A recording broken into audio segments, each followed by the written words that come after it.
आप सदन में महिलाओं का नेतृत्व करती हैं। आप एक महिला प्रत्याशी सदन से हैं, सदस्य हैं सदन से।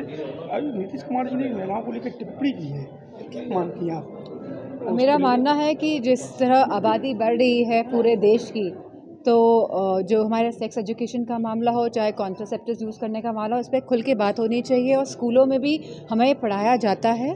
तो मेरा ये पूरा समर्थन है कि हमें कॉन्ट्रासेप्टिव्स की बात करनी चाहिए और सेक्स एजुकेशन के बारे में बच्चों को बताना चाहिए और युवाओं को जागरूक करना चाहिए। जो नीतीश कुमार जी ने जी बोलने के लिए भी मुझे शब्द नहीं निकल रहे हैं कि एक मुख्यमंत्री एक प्रदेश के अगर इस तरीके से विधान भवन में इस तरीके से विधान करते हैं तो मुझे लगता है वो बिहार की जनता ने उन्हें उत्तर देना चाहिए। और देश की जितनी महिलाएं, बेटी जिन्होंने भी आज नीतीश कुमार का ये बयान सुना है और विधान भवन में इस तरीके से आपके दिमाग में कितनी गंदगी है वो आपके घर तक सीमित रखिए।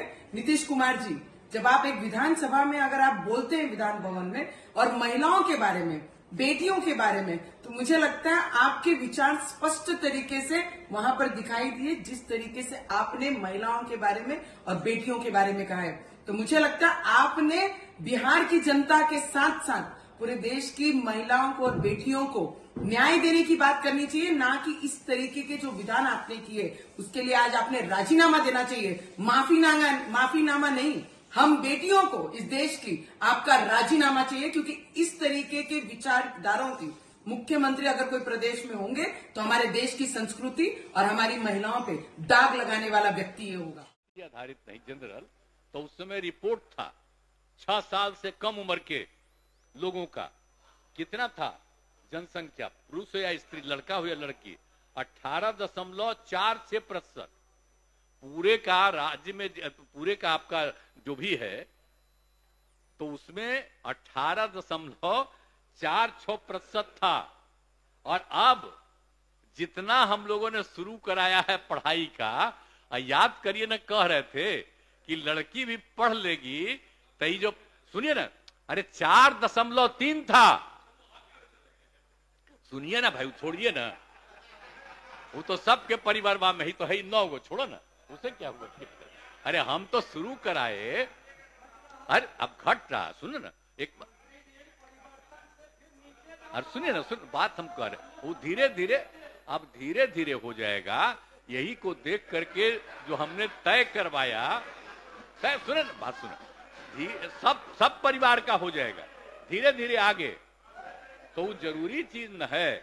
तो जो हम लोगों ने कहा कि अगर पढ़ लेगी लड़की और वो जब शादी होगा लड़का लड़की में, तो जो पुरुष है वो तो रोज रात में जो सदिया होता है उसके साथ करता है ना, तो उसी में और पैदा हो जाता है।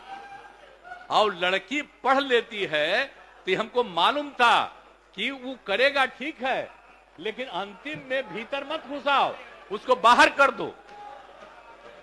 करता तो है, तो उसी में अब समझ लीजिए संख्या घट रही है। अब आप जान लीजिए कि जो संख्या थी पहले, आप पत्रकार लोग भी ठीक से समझिए मेरा बतवा को, याद करिए। अब पहले क्या था, अरे सुनो, 4.3, अब घटते घटते लास्ट ईयर के पहले ही जो रिपोर्ट आई है, अभी तो और हम कहें नया रिपोर्ट दे दो, तो 2.9 पर पहुंच गए। अब बहुत जल्दी 2 के पास हम लोग पहुंच जाएंगे। तो इसीलिए जरा ये जान लीजिए कि कितना खुशी की बात है।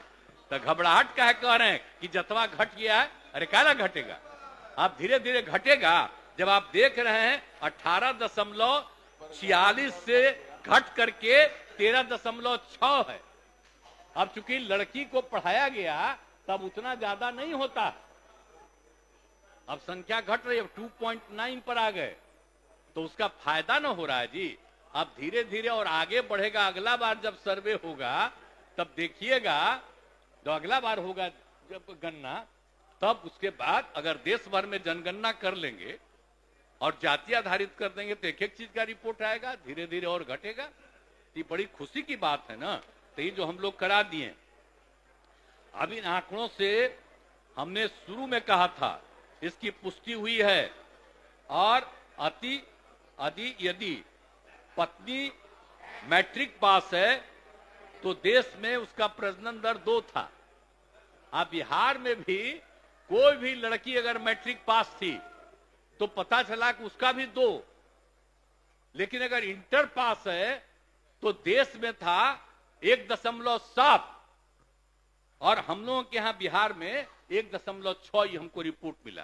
तो इतनी हमको यूरेका की भावना, इतनी खुशी हुई थी कि भाई हम लोग तेजी से इस काम को कराएंगे और उसी का नतीजा है कि अब आप 2.9 पर पहुंच गए और नीचे जाइएगा।